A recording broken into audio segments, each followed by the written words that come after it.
Welcome into Stampin' Fun Friday. This week's card is featuring Copic markers, and I'm just going to show you how I colored this little girl. The first thing I did is I use Memento Tuxedo Black ink.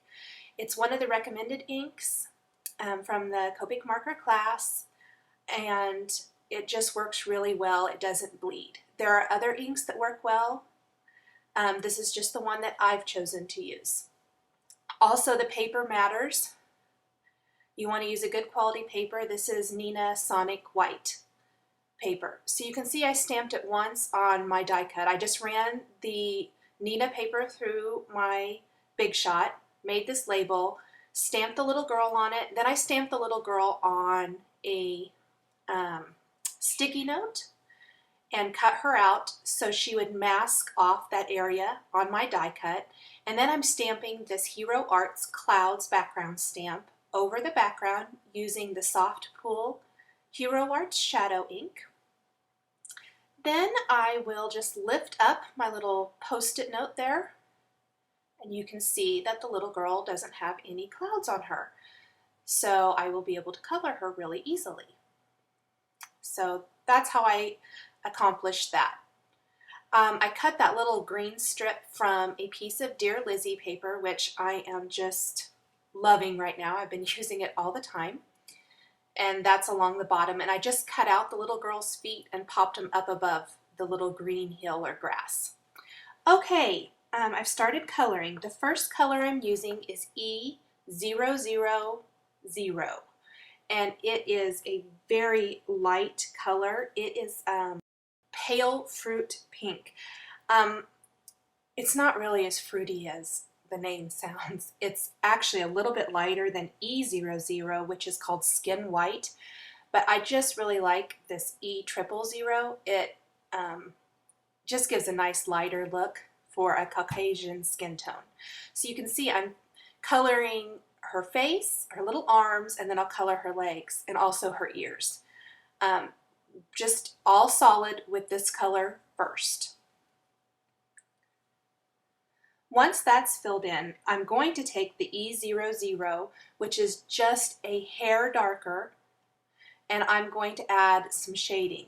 So like where her hair comes to her forehead there, where there'd naturally be a bit of a shadow, I'm just adding a little bit darker color.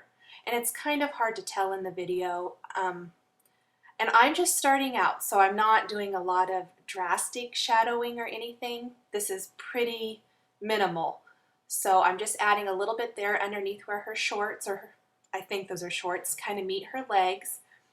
Just where natural shadows would fall, I guess. So I'm going to just add a little bit more coloring along there. And once you've added the shading, you can go back with the E000. You always start with your lightest color and move lightest to darkest, because it's very difficult to go lighter once you've gone dark. So you can see the shadow a little bit better there. And then you go over the whole thing again to kind of blend in those marker lines. Okay, I just took R20, which is labeled blush, and the names kind of help you know what they might work well for, and it's perfect for the blush on the cheeks. But you can see that's a little bit harsh. So again, you're going to want to take your lightest color, the E000, and just kind of move in little circles. That helps you not have brush strokes.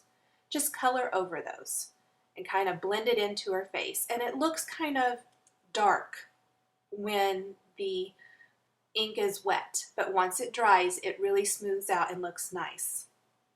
Next, I'm going to do her hair. And I am starting with E31, and it's called Brick Beige.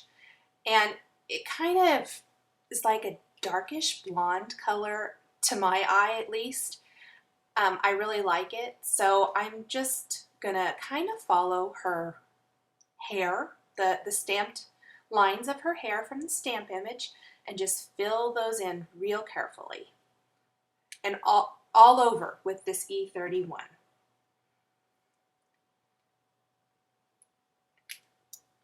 Once I have filled all of that in, I'm going to take a little bit darker color, E33, and this one is called Sand. And I'm just going to add a little bit darker texture, especially up near the crown of her head, you know, down kind of near her ears, where natural darkness might appear in hair. So I'm just adding some shading so it isn't such a one-dimensional look. Where her little ponytail holders are, there'd be a little bit darker around there. So you can see what that looks like with just one color added. I'm going to go ahead and add one more color, E37, and this is really going to help pop her hair up. It doesn't look like much when I first color it. It's going to look kind of like, what is she doing? But I'm just adding again another layer of that dark, kind of where I added the E33, and I'll just keep adding some shading and coloring all along there. Just kind of doing the technique called flick feathering from the Copic class. It's one of those things I'm going to have to practice and practice, but just kind of adding the color in. So there you can see what it looks like with those layers of color.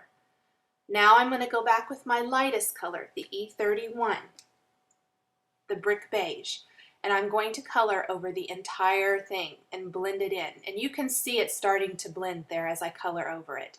And I went over it several times. I also went back in and added the E33, the sand color, to just help blend that darkest and lightest together. But you can see how that really adds the dimension and the highlights to the hair. So there's that.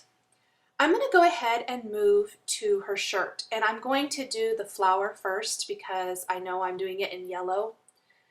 I want to save the red to last. Red is kind of tricky. I think it bleeds if anything else is wet. So I took the Y15, and this is a yellow color, and I colored in the entire flower. Then I'm just going to go back with Y17, a golden yellow. It's a little bit darker, and just kind of add a little bit of that to the center. And I don't really have to do anything else. The colors will kind of blend together for such a small image. I'm going to move to her shorts while that flower kind of dries a little bit. And I started with B93, and it's called Light Crockery Blue. And it kind of reminds me of a denim-ish blue. I'm going to add just a touch to her little, looks like she has flip-flops on. So I'm going to add just a little blue there. And I colored her shorts, that B93, all over. Then I'm going to take quite a bit darker color, B99, and I'm just going to follow the lines from the stamped image. So it's going to be quite a bit darker, but I'm going to blend that here in a little bit. But that adds some texture to her little shorts. Then I'm going to take B95 and I'm going to add a little shadow where her shirt overhangs the shorts. Kind of just a little bit along there. And then I went back over the whole thing with B93 to blend those lines in, which I guess I didn't show. I must have cut that part out. Next thing I'm going to do is I'm going to add the red. And I like to make sure everything surrounding it is dry, has been colored a while and maybe sat. And now I'm going to add red, R27. So I just added that to her little ponytail holders. I'm going to add that to her shirt. I'm sure it dries the same as any other color. It's just when the red bleeds. I had colored this image one other time and it bled into the flower because I had too much ink on my paper, and that was my fault.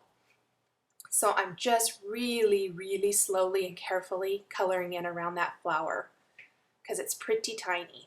So once I have that all colored in, I'm going, and here's where I took the B93 and blended those shorts a little bit because they looked a little bit harsh. So I'm just going to color over that a little bit. Now I'm going to take my darkest red color, which is R39, and it's garnet red. And it's quite a bit darker than the other one, but I'm just going to add a tiny bit of shading to her shirt, not a whole lot. And there's what she looks like. Thanks for watching.